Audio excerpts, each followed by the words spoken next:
ничего. Вы слушаете «Сломас в воздухе». Программа начнется в ближайшее время.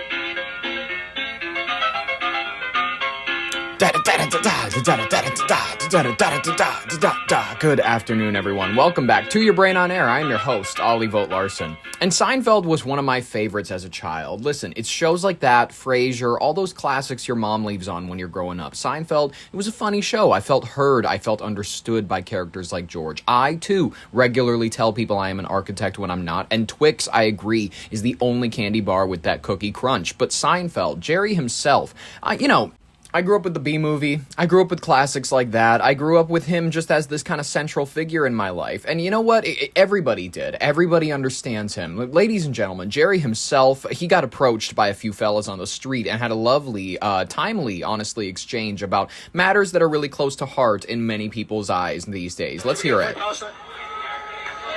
we get a free pasta? Come on, give us one free pasta. It doesn't exist. Now, many people are very upset with his response to that. Can we get a free Palestine? It doesn't exist. Listen, in the spirit of appreciating how good his shows were back in the day, I would love to defend him. Can I defend him here? He's essentially kind of correct at this point, unfortunately. And I'm not in favor of the, eviscerating of neighborhoods. I'm not in favor of the leveling of cities, but given how leveled these entire blocks, these cities, and these countryside villas even, given how much of them are now being settled by Israelis, he's not even wholeheartedly wrong. It's just something that you're going to hear more often from Israeli people that in the media, people that have been making television shows for years now. They're going to get a lot less shameful around the topic of Lebanon doesn't exist, Syria doesn't exist, the northern half of Saudi Arabia, maybe the entirety of Saudi Arabia doesn't exist. That's what they're going to eventually get to, mark my words, ladies and gentlemen. Okay,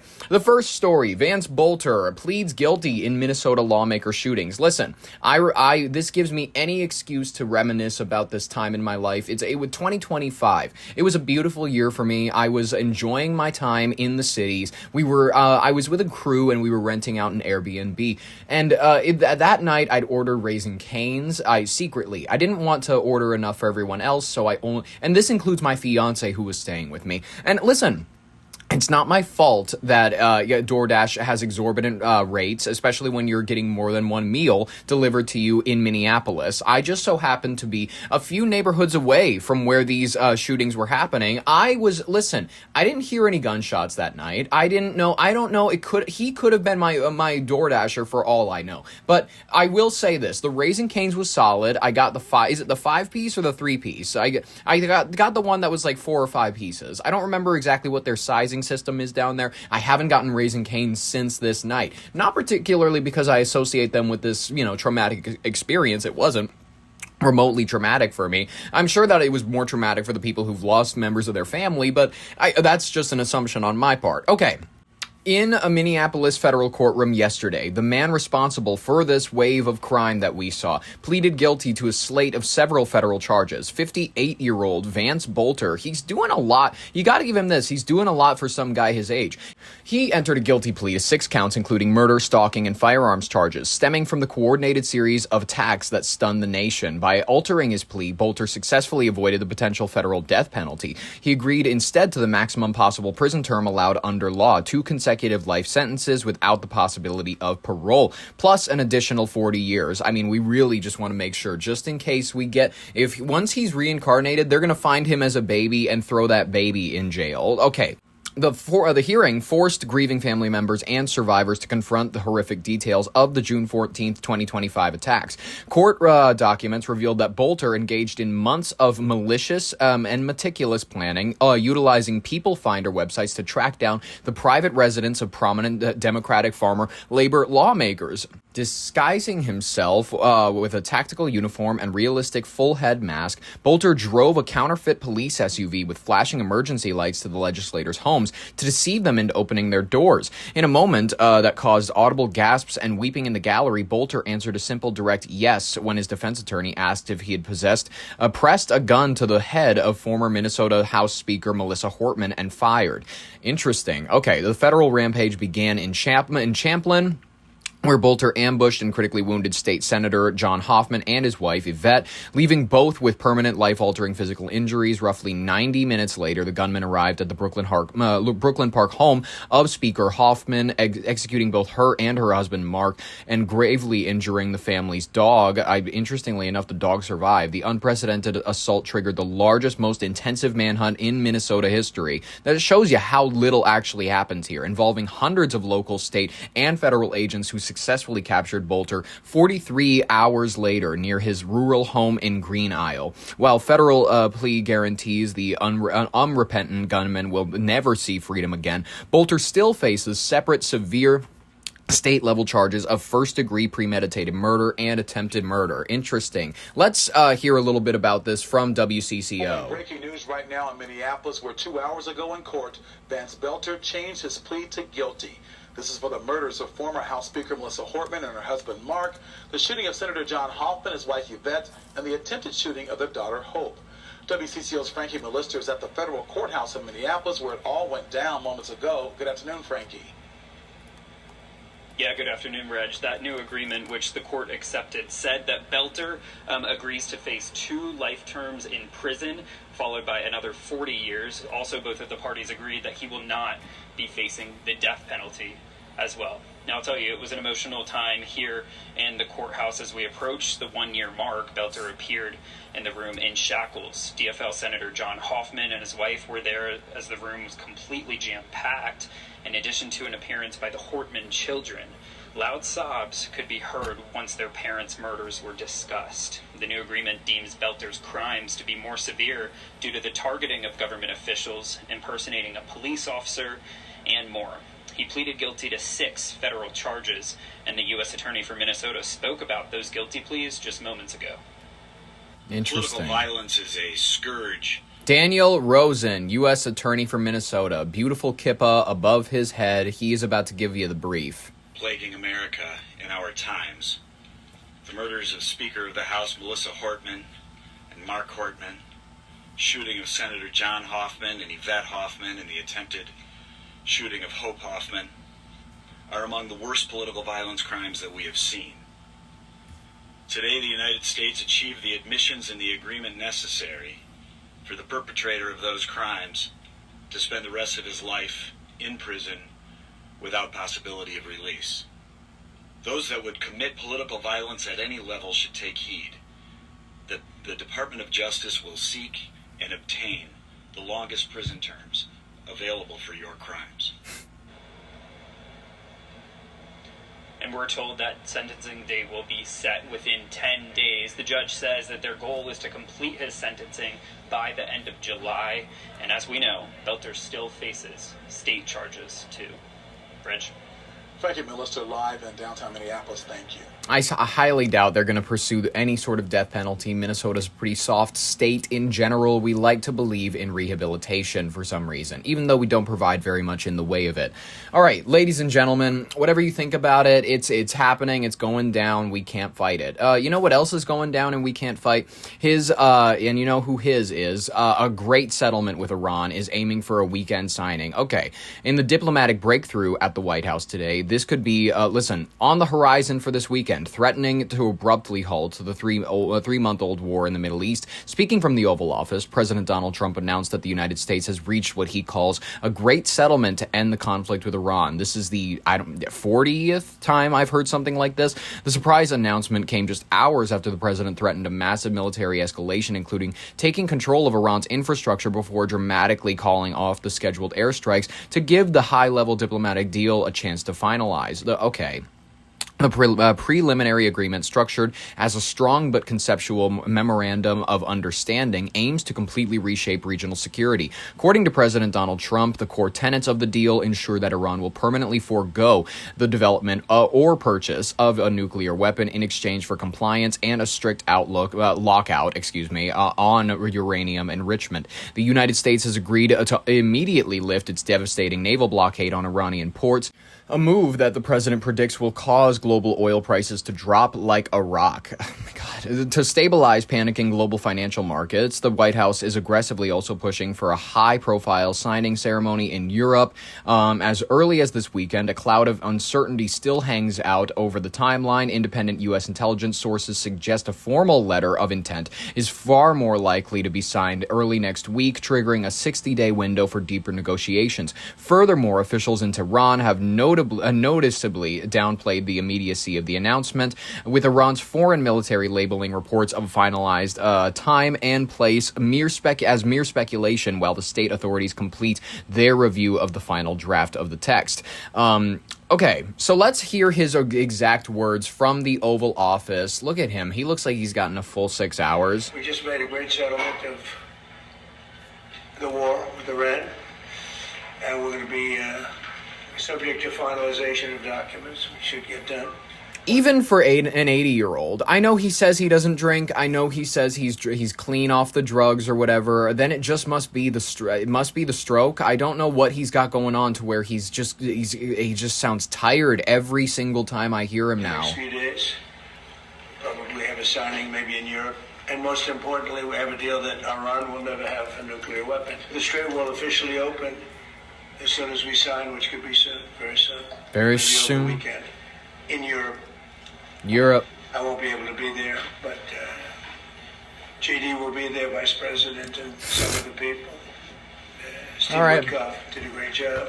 Jared. Effectively, he says that right now this agreement is subject to the finalization of documents, that there will likely be a signing in Europe soon, maybe over the weekend, adding that he will not be there, but Vice President J.D. Vance will, adding that the whole Middle East is happy. What is your reaction to these remarks, and how optimistic are you, Congressman, that this deal is actually going to be finalized, given that we've heard some of this from President Trump before? Representative Moulton, what do you got to say? This is apparently the 37th time that he has said that Iran's at the table, they're making a deal, and the war I literally just said 40 or so times. will be ended. This is the same administration that said the war was terminated way back on May 1st. It's in June, folks. You know, a month later. The same president who has demanded the unconditional surrender of Iran. Unconditional surrender means no conditions. There are no documents to be signed, things to be exchanged, no transaction. I mean, he sounds like he's making a real estate deal here, buying a casino that he can bankrupt or something, not actually doing what we need to do to get the world economy out of the strangling grip. It's better than a casino. It's a country. Don't you understand? Greater Israel is going to go forward. It's going to come to fruition with the help of the Trump family. Listen, Trump knows that he's got maybe 10 years max left. So he understands that this is going to fall to the hands of his children. One of his children is likely going to run for vice president alongside like one of the more establishment Republicans in order to inaugurate himself into the White House kind of vibe and feel. Not to say they're not already familiar with it. They've been chilling around there for a while now. I understand that they're like, we're off independently, we're running our businesses. Okay, yeah, go buy another poly market scheme, go buy something, get invested in another cryptocurrency. That's perfectly fine. The cryptocurrency scheme is exactly what they're going to try to pivot us to. Listen, the Trump family is looking out in the future. They're like, how are we going to react when the entirety of the world has digital ID? How are we going to monetize people's thoughts when contact lenses are able to steal electricity from the human body to power like data farms that are like a couple 100 miles away? When are we going to get to that point? The Trumps are thinking 45 steps ahead. That's what they're doing. So we just can't trust anything that he's saying. Maybe there will be a deal, maybe there won't. So far, 37 out of 37 times thus far, there's been no deal, even though he's promised there would be. The president there... There's no optimism from anyone on this subject. ABC, CNN, NBC, anywhere. Nobody seems remotely positive about this. Not even himself, by the way. When you hear his exact words on, we might get it this weekend, it's always might. He never sounds sure of himself. Leaders generally come across much better if they sound sure of themselves. Mr. President, on Iran, how confident are you that there will be a signing this weekend? Because you have come close to sealing a deal, but at the last minute it has fallen apart. And It'll be soon. Soon. This weekend. Maybe this And weekend. Has the Supreme Leader approved this deal, sir? I understand the answer is yes. And when this deal is signed, is the United States going to immediately lift the blockade? Yes, that's true. That's part of the deal. And just And one. you'll have oil prices dropping like a rock. And sir, have you actually secured an agreement on the discussions about the nuclear material and the nuclear negotiations? Yes, Has Iran- conceptually on that, and nobody's getting close to it because it's buried under a mountain, basically. There's B2. Basically. But has Iran committed to not pursuing a nuclear weapon, or will there be more negotiations on that down the They line? will not have a nuclear weapon. They've agreed to that. There will be no, which is the whole reason, which is a big part of the reason. Is that maybe going the to be in biggest. your agreement, sir? They will not only not have, they will not purchase, develop in any way, any shape, in any way, shape, or form a nuclear weapon. They will not have a nuclear weapon. Mr. President, just to follow up on that, you have said before that Iran and the United States were close to a deal. It has not happened yet. Why are you so convinced that this time is different? Because They've taken a they've pounding. taken a pounding like very few people could take. What the fuck? Why does he always go back to the pseudo-gay speak? I understand that he's... listen, I know that the joke is old at this point, that he's a fag, that he's got men on his mind all the time. He's always talking like, that's a very fine man, he's a very handsome, fine young man, but I wouldn't be attracted to that type of a person. I like women, that's what I'm all about. They've taken a pounding. They've taken a pounding like very few people could take. I've heard less gay shit at the gay 90s in Minneapolis. And they want to make the deal a lot more than I do. And we could have had it done the other way, I guess, but it would have taken longer. What? They got hit very hard recently, as you know. What? And I don't like to have to do things that way, but I felt it was necessary. It's a great deal for the United States and for the Middle East, and I think ultimately great for Iran because they'll be able to build up their country and their country. I'm like convinced that adults are just like a concept that we've made up. The idea of maturity, of this is all when I watch these reporters staring at him with full attention, when I watch him kind of stumble through his thoughts and sentences, I go, this is like when you're playing government, when you're with your friends back in the day, you'd be like, well, maybe we're going to make a deal with the playground down south, but also like we could, there's a lot to be said. Their gravel imports have been ridiculous these last few times. They're not even bringing over shirtloads anymore. They're bringing over these handfuls of gravel. How are we ever supposed to work with them when they're cheaping out on us like this? So like maybe we'll be able to finalize a peace deal with the Southern Playground. Maybe we won't. We don't really know. It's up to Logan. Logan really is he's kind of the one that's holding out on us. He's the reason that you're not seeing any peace right here. He's the reason you saw that Kelly got a bump on her head like you wouldn't believe it. She fell off of the swing. It was ridiculous. And now I'm hearing tell that they're throwing rocks. They're throwing rocks. Can you believe this? This is just unbelievable. I really believe it's a regime change because I find these people to be much more rational than the people that are no longer with us. And that's why I spoke to Mrs. Granelli. Mrs. Granelli, she's you might know her as the supervisor. You also may know her as the teacher's assistant. She's the one who works with the special education, so you know she can deal a punch. You know she can take a punch too, that's for sure. Now, I have her. She's gonna talk to Logan's parents, ladies and gentlemen, so that peace deal might be coming sooner than we think. Knocked out the first team of leadership, the second team of leadership. This is a different group. This is a different level. And I think It's a different level. A smarter level, and it's a level that has reason. And they've all approved the deal. Everybody's approved the deal. Now we'll get it finished up, and hopefully that'll be done. We will not have Iran having a nuclear weapon, which is very important to these people behind me. We can talk about fishing. There won't be anybody to fish. The fish will still be around, and I guess they're probably going to be affected too. We're not going to let it happen. So, What? Iran will essentially, most important paragraph to me, Iran will in no way, shape, or form have a nuclear weapon or purchase a nuclear weapon. Is this just a concept Oh, sorry. when it comes to nuclear? You said this was just a concept of that agreement. So is this just essentially setting the stage for deeper talks on nuclear? It's a very strong memorandum of understanding. That is a little conceptual, but it's something that's going to get done. And if it doesn't get done for any reason, which I can't imagine that not happening. They want to sign it as much as I do or more. I would say they want to. Sony Records wants to sign me. It's really what I'm working on is a conceptual album. It's calling back to the psychedelic rock of 1960s and 70s. It's very, very vintage sound. I'm working with this gentleman. He has something called a theremin. You've heard of a theremin? This thing, it just sounds absolutely alien-like.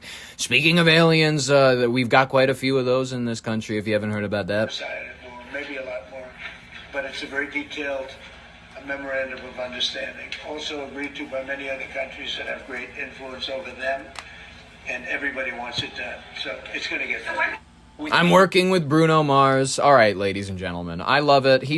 I look forward to whatever conceptual thing he's got. You know, we'll react to it next week. That's definitely who knows, over the weekend I could be reporting on a new peace deal in the Middle East.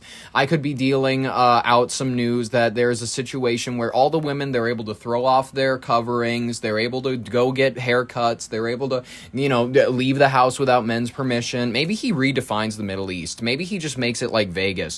Maybe he makes it so that we actually wish that they'd go back to wearing something because they're just going to be wearing bikinis. That is literally, it's going to Trumpify the Middle East, and it's going to be his dream, and everybody's actually going to look back at the time where we forced them into coverings, and they're going to go, maybe in comparison to the debauchery, the Sodom and Gomorrah energy of the Trumpified Middle East, maybe at this point the Quran makes a little bit of sense. Maybe when you have figures like Trump, the modesty actually makes a little bit more sense in general. Okay, ladies and gentlemen, let's talk about the rapid fire section of today's headlines. Lots of things you need to know about in order to keep your media diet healthy. Hantavirus. Okay, no one's heard about this in a while because it didn't matter and it doesn't matter. And the only person that it does matter to are the people that are actively sick with it. Hantavirus, this cruise passenger, Angela Perryman, she says that she's being held in federal quarantine facility in Nebraska against her will. Quote, I'm being held hostage, Perryman says. Her lawyer says the problem is health officials and the CDC can't agree on what the quarantine should look like. Let's take a look at what her situation is. Listen, it's her fault for going on a trip in general. What the fuck are you doing visiting Tristan da Cunha of 37 degrees south latitude, 12 degrees west longitude, South Atlantic Ocean? For retired nature lover and photographer Angela Perryman, it was Oh, you're retired? Shut the fuck up. You have an easy life. supposed to be the trip of a lifetime. But ever since the World Health Organization announced last month the MV Hondias cruise ship was struck with a deadly hantavirus outbreak, Perryman says her personal nightmare was just beginning. If you had to describe these last weeks in quarantine, I'm so sorry. Angela Perryman, I think that we need to work on this. The haircut that looks like Mac's mother from It's Always Sunny in Philadelphia, your Jeffrey Dahmer glasses, your head that is the exact same width as your neck. The fact that you're built like a pawn, like the pawns that you use in chess, the game or whatever and shit. We need to, I'm just making an educated guess here. For a queer, we need to queer eye you up. We need to get you looking pretty again. in Nebraska, maybe just in one word, how would you describe it? Prison. Solitary confinement. This is a prison. Last week, the CDC gave passengers the option of finishing quarantining at home. When they told me I was here voluntarily, I believed them.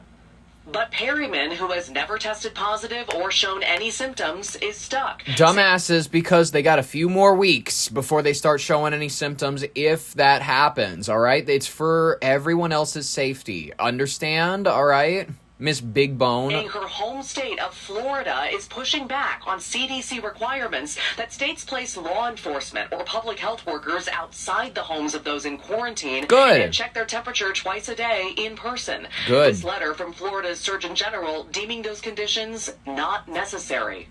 I'm caught Damn. in a power struggle between the federal government and the state of Florida. State of Florida. I'm being held hostage. For retired nature She's a nut, okay? You're not being held hostage. We just want to make sure that you don't go and kill everybody at the lesbian nightclub you're going to go visit, likely right after this. Guys, she's retired. She is not she didn't speak once about a husband waiting for her at home. She's clearly got a lot of free time on her hands. Do not think even for a second that if we let her out of that cell, she is not going to go and prance about any sort of, and it is going to be a nightclub. You know she's going to go hang out with her girls or her guys. I don't know what her social life looks like, but she's going to be a super spreader, and that's not my opinion, that's just a fact. BBC wants you to be comfortable, ladies and gentlemen. BBC they have found that posts online are alleging a secret effort to spread ticks on U.S. farms to trigger a deadly red meat allergy. They want to let you know that these claims are unfounded. There's absolutely nothing to the idea. Well, we're not going to talk about whether or not Bill Gates has funded tick and fake meat research. We're not going to talk about cancerous cells that are able to reproduce chicken in basically vats and shit like that. Any sort of meat, you introduce it to this cancer cell and it just grows the meat. We're not going to talk about the actual fake meat industry. We're not going to talk about the tick doctors themselves that are claiming that these move faster than any previous tick. They seem genetically modified and engineered. They show signs that you wouldn't see unless these things were developed or at least advanced somehow in a lab. We're not going to address that. We're just going to tell you that these online conspiracies are not where it's at. You shouldn't listen to any of them because we are BBC. Let's hear the BBC, the most trustworthy institution maybe ever, I guess. Are boxes of ticks being dropped on U.S. farms like these posts claim? They say it's part of a plot to make people allergic to red meat. Some posts even blame billionaire Bill Gates for it. These claims aren't true. But It's 100% true. This is a Lone Star tick. It's mainly found in the US. It bites humans, and those bites can trigger alpha-gal syndrome. That's a serious, potentially life-threatening allergy to red meat. US public health officials say nearly 500,000 Americans may be affected, and cases are reportedly rising, partly because ticks are spreading into new areas. Scientists say climate change is one factor. Climate change. But online, some people are wrongly blaming a conspiracy. They claim genetically modified ticks are being dropped into farms It's true. on purpose to make people allergic to red meat and force them into plant-based diets. It's true, brother. The videos we saw making this claim share the same footage of this box, but experts told us these aren't ticks, they're ants. And the box, it looks like a trap for small... You used one video of that ants. Scientists use. Some US farming groups also told us none of their members found these boxes. And as for Bill Gates, it's true that he financed research into ticks, but not the Lone Star tick. So no, ticks are not being deliberately released to make you allergic to meat. No mention of Plum Island. No mention of any of the tick researching facilities. No mention of the actual history behind the idea that the United States government has released diseases in the past, not only on their own citizens, but on people all over the world. Perfectly fine. BBC, keep up the good work. All right, a Florida man is suing multiple law enforcement agencies over a wrongful arrest alleging a flawed AI facial recognition technology had led to his detention. Let's hear about it. Got any shoes or anything on? Are you me, man? I'm not. This morning, a Florida husband and father is suing multiple law enforcement agencies after being wrongfully arrested, he says, due to a flawed AI facial recognition technology. I don't want to show some of my worst enemy. I'll tell you what, man, I'm going to put you in the cuff in the front. Now, to be fair, he looks guilty. Just to be fair to the police. Police body camera video obtained by our affiliate Gulf Coast News showing the 2024 arrest outside Robert Dillon's home. I was basically telling him this is crazy. I have no idea who did this, but it's not me. Authorities were looking for a suspect who tried to lure a child at a restaurant in Jacksonville Beach, more than 300 miles away. What a thing to get accused To of. be accused of a heinous crime of that nature, I'm thinking I may not be coming back home. Investigators submitted surveillance images of the suspect into a facial recognition program, which revealed a 93% match of facial features to Dillon. But So, guys, we're here. It's already over. We are past the point of no return. Flock cameras are all over, fucking your regular town. They're all over any major city you live near. You are being watched, surveilled. Your face is being compared to possible criminals. And if they think that you did something, you have no real reason or actual ability for that the government has given you or the law has given you in order to ditch the actual. The police are going to come for you, whether or not that you actually committed this crime. crime. They will hold you in detention. They will interrogate you because they believe that this is a viable means to get you. That's it. That's all that this is. It's too late. We have to just, it's already over. Unless you're like that one Minnesota town that removed all its flock cams. Unless you have a town like that's like that, you're not going to get rid of these cameras anytime soon. Was still incorrectly identified. He's never even been to Jacksonville Beach. I argued with the police officer for 20 minutes, and he insisted that I know that I'm looking at your mugshot. Weeks after his arrest, the state attorney's office dropped the case, but it took nearly a year to wipe it from his record. It's horrible that this AI is put in the hands of people that aren't qualified to use it. We've reached out to all law enforcement agencies being sued by Dylan with the help of the ACLU. Only the Pinellas County Sheriff's Office responded. They're the ones who oversee the use of the technology. They said, in part, the assertion that PCSO failed to train is patently false. And they also said it was wrong for the Jacksonville Beach police officer to arrest someone based solely on facial recognition. Well, they're doing it now. They will do it, here or there. They will do it anywhere, ladies and gentlemen. They will facially recognize you with AI and arrest you and take away your rights on a train. They will do it on a plane. They will eat green eggs and ham here. They will eat it anywhere, ladies and gentlemen. Speaking of green eggs and ham, Hunter Biden's favorite meal. I'm sorry, I think that I'm calling it right now. Given his new rise to fame in social media, he's showing up on the governor's podcast of Gavin Newsom. He is down to ride shotgun in 2028, if you haven't heard about that. He's not willing to go president for his first run. He wants to try out the side position. Joined today by presidential candidate Hunter Biden, 2028. Come on, Hunter. No. You got more buzz out there than you got the President of the United States, Donald Trump, talking about your candidacy for president. How do you do that? You go from sleeping with Ukrainian whores, working at a gas company that your dad got you a job at. Suddenly, all of a sudden, because you hang out with a bunch of hype beasts and, you're a former cocaine addict, you go on Candace Owens' fucking show. This fucking, by the way, Jesuit-trained Catholic. Don't think just because she exposes some conspiracy theories, that means that she's not involved in on it herself. Let me just be clear with you. She is just as entrenched in this idea of the New World Order as you are. She is herself and Nick Fuentes, both of them are Jesuits. They are on the same level of being able to influence the new generation, and they are Catholic controlled. That's just a fact of nature. You can look it up for yourself. They are proud Catholics. That's fine. That they can do that. That's their prerogative. It's not mine. I had to give you a break for just one day at least. Look, here's the deal.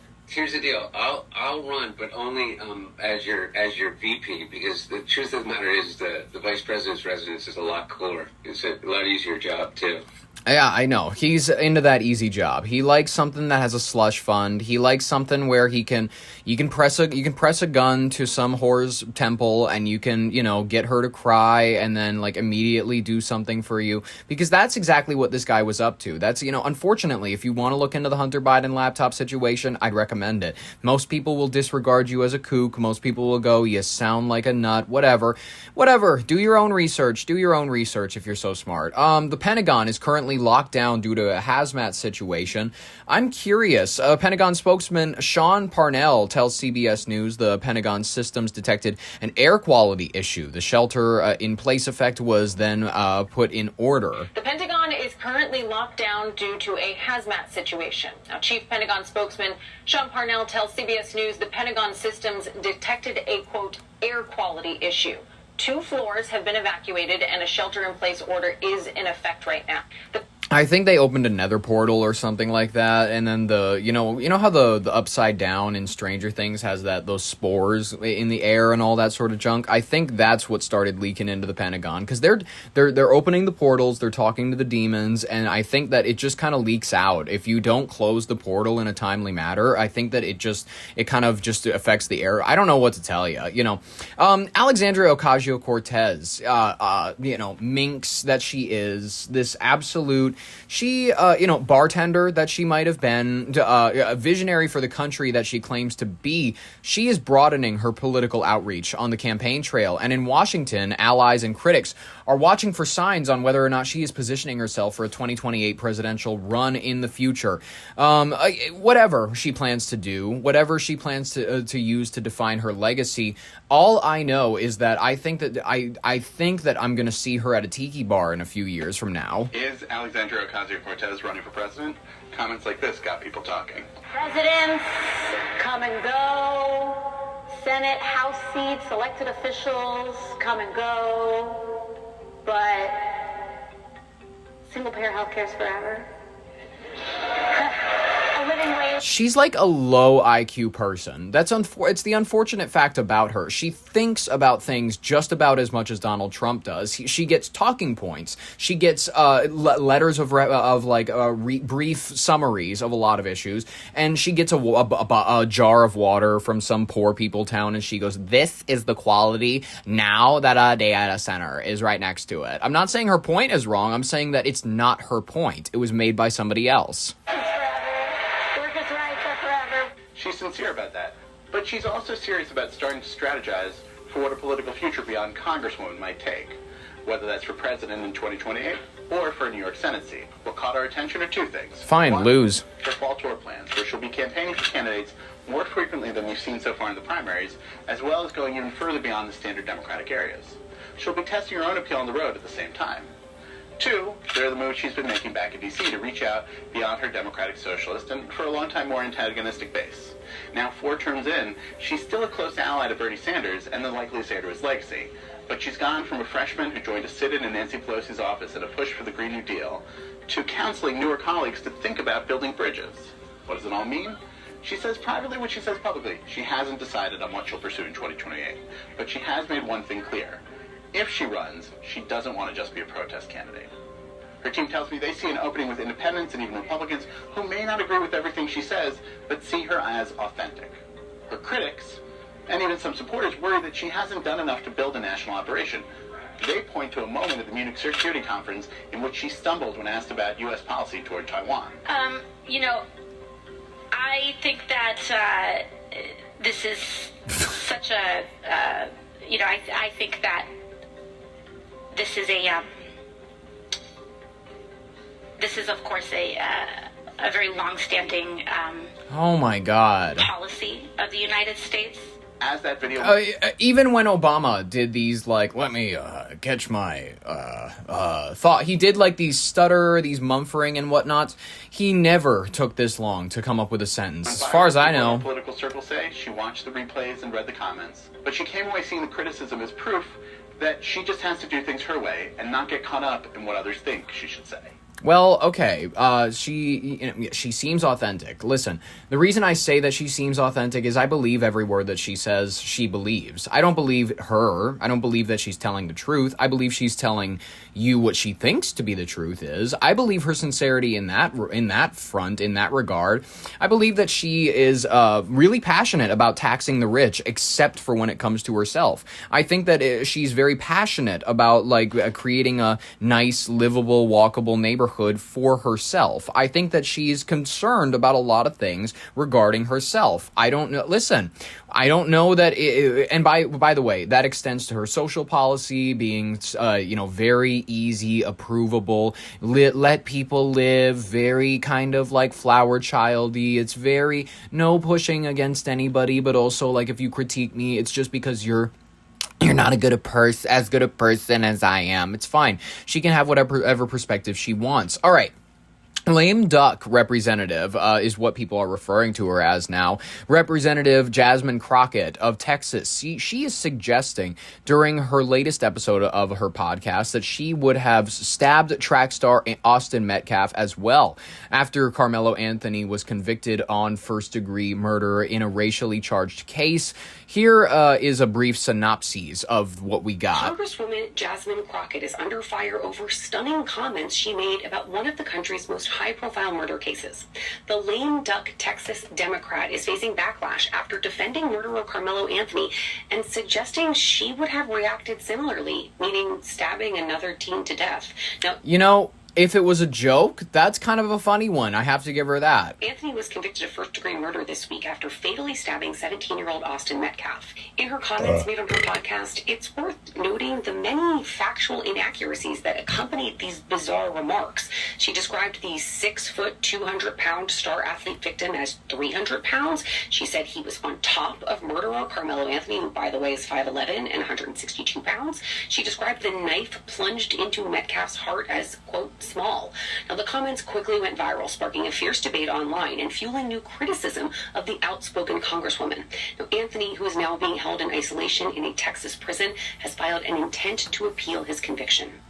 And you know what? I think he's going to get it. I think he's got enough support out there to where maybe there's a chance. If they give him bail, he's already raised millions via his GoFundMe campaigns.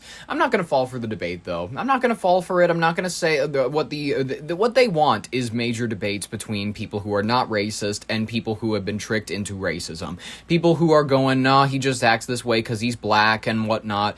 You know, you want to talk about racial crime statistics? I'm always down, but we can't be getting down to the idea of someone's race defines their personality. That's not what I'm about, ladies and gentlemen. All right, Jack Schlossberg, ladies and gentlemen, relative of Kennedy, grandson, great-grandnephew or some shit. I don't remember how he's trying to connect himself to this family. He doesn't even have the same last name, and he's a Jew. But it's whatever. The Kennedys are very famously a Catholic Jesuit family, and, they work with the Jews in order to establish the New World Order. So I guess it does make sense that his great-grandnephew, whatever, would be a Jew. It doesn't matter. Here he is not saying something along the lines of Free Palestine. Why should we vote for you? We gotta get money out of politics. I do not have a super PAC, a corporate PAC, and I don't take money from AI companies. We will never have no kings as long as billionaires can buy elections. Can you say Free Palestine? What? I'm not gonna say. Why can't you say Free Palestine? Because that's not what we're here for. So what are we here for? Can you say fuck Israel, Jack? No way, dude. Wait, but you just said Jewish. Okay, so because he is Jewish, he needs to support the government of Israel. In my mind, that doesn't make very much. I don't see the through line. Personally, that's just me. I don't see the through line between I am a Jew, therefore I must support the nation state of Israel that is a secular government themselves. By the way, one that he said he would continue to fund if he was elected. I would continue funding the Iron Dome in Israel. You would? I would. Now, well, if it's his words directly, ladies and gentlemen. If this is your liberal icon, I encourage you to elect him. Okay. Let's move on to our final story. Let's move on because I want y'all to get to your weekend. I want y'all to enjoy it. I know we normally run above the hour mark, but I'm going to be honest. I just wanted to shorten it up so that y'all could just enjoy it. You could savor it. And by the way, we have the UFC thing to cover eventually, but because that is going to happen at the White House. They're probably going to open the portal because that thing that they're designing out in the South Lawn is a portal. It's beautiful. And if that's what we're going to see our first AI god through, sure, bring it on. That's great. Project Bluebeam this weekend, ladies and gentlemen. It's going to be great. Okay, a wave of intense anti-immigration violence has plunged Northern Ireland into a state of chaos. If you don't already know, this is the second night of violent protests. That's forcing a lot of people to reckon with the immigration debates in that country. The second consecutive night of fiery riots on the streets of Belfast. The severe unrest was ignited by a brutal graphic knife attack on Monday that left a local man critically injured. Within hours of the incident, activists mobilized across social media, utilizing footage of the assault to whip up a frenzy of anti-migrant rhetoric. The tension exploded open lawlessness after authorities formally charged the suspect, identified as a 30-year-old Sudanese asylum seeker, with attempted murder. You know what I mean when it comes to that sort of a situation. Maybe the maybe not anti-migrant sentiment. Maybe the idea of anti-that migrant. That's kind of, I can get down that line of thinking. The escalating violence has turned local neighborhoods into battlegrounds, prompting some political leaders to describe the targeted attacks as a modern-day pogrom. Oh my God, that's a bit of an exaggeration. In the dead of the night, groups of masked men dressed entirely in black tore through the streets, setting fire to the city transit buses, torching cars, and hurling bricks and petrol bombs at responding police units. This is, okay, We are seeing the development of the race war, but the European branch. They've been flooding Europe with migrants, with the people crashing on shorelines in the boats, with illegals, with asylum seekers for years now, because the native population now they've been subject to these policies that they didn't vote for once, because they now are being washed out by people from far off lands. And naturally, a resentment has built up in many people's minds. This is similar to that of the black struggle in America, where people will go, yeah, I can understand maybe there's a sentiment around not wanting police brutality to exist. I mean, it's definitely not an example of police brutality when George Floyd overdosed, or when Rodney King got his ass beat, rightfully so, after leading police on a chase. I'm just going to be honest with you, that angle of it doesn't make any sense, but wanting people to be treated fairly, and not have the basis of it be on whether or not you're black or white, that's, yeah, I can get behind that. And then just like this sort of a situation, I go, okay, the riots, burning down a Target, that's sort of what the Minneapolis version was. Now they're burning down like pubs that have been there since like the 1500s. And I'm going, okay, I agree with your sentiment around like, hey, we want more native-born Irish people or whatever. We want more. It's Northern Ireland, so technically they're Northern Irish, but technically they belong to Britain, the UK. It's really confusing the way that they choose to do it, but it's not. If you really just, it's difficult to explain to layman's. It doesn't really matter. I'm just gonna be honest with you. I don't support the rioting. I understand their frustration in regards to the flooding of their country that has unfortunately happened over the last few years. It's unfortunate. I don't think the solution is to throw a brick through a pub. I'm just going to be honest with you. More chillingly, rioters began going door to door using highly coordinated hit lists circulated online to target properties. Rioters smashed windows and set fires to multiple residencies, forcing at least 27 people, including vulnerable Ukrainian refugees, Romani families, and healthcare workers, to flee for their lives. Northern Ireland's power-sharing government has united in fierce condemnation of the chaos, with First Minister Michelle O'Neill blasting the rioters' actions as acts of disgusting cowardice. Emergency services and heavily armed police spent the night deploying water cannons struggling to restore order as the violence threatened to spill over into neighboring regions, with immigrant communities barricading their businesses and canceling public gatherings out of profound fear. The ongoing crisis has forced the United Kingdom into a painful immediate reckoning over the volatile intersections of immigration policy, social media radicalization, public safety. It's a mess over there. Listen, if you're planning to set fire to some guy's garbage anytime soon, I'm just going to say it. It's not a great way to make your movement gain any sympathy. Now to a second night of unrest in Northern Ireland. Police in Belfast using water cannons on protesters. Their cars set on fire. I'm glad we're back to water cannons. I know we mostly got rid of that, and we mostly got rid of... I hope they bring back, like, fire hosing people. I know we got rid of that mostly after the Jim Crow era. We mostly stopped after protests in the 60s and whatnot. We were sort of like, this feels inhumane to spritz people with water. I think it looks fun. It looks silly. It creates interesting videos for kids to watch in the future in classes. I'm just going to be honest with you. I like that we're bringing the hose back. This all comes after a stabbing attack earlier this week. James Longman is tracking the latest. Good morning, James. Yeah, hi, Lindsay. There's been a second night of violent protests in Belfast in Northern Ireland. Crowds of young men clashed with police, throwing rocks and bottles. This is after an immigrant from Sudan was charged with a brutal knife attack on a man in the city. And this is how the grand plan, they phrase you wanting your nation to be a service to the nation's inhabitants. They frame that as inherently racist. They frame the people who have sympathy for these rioters as inherently racist, or as hating immigrants or hating the idea of immigration.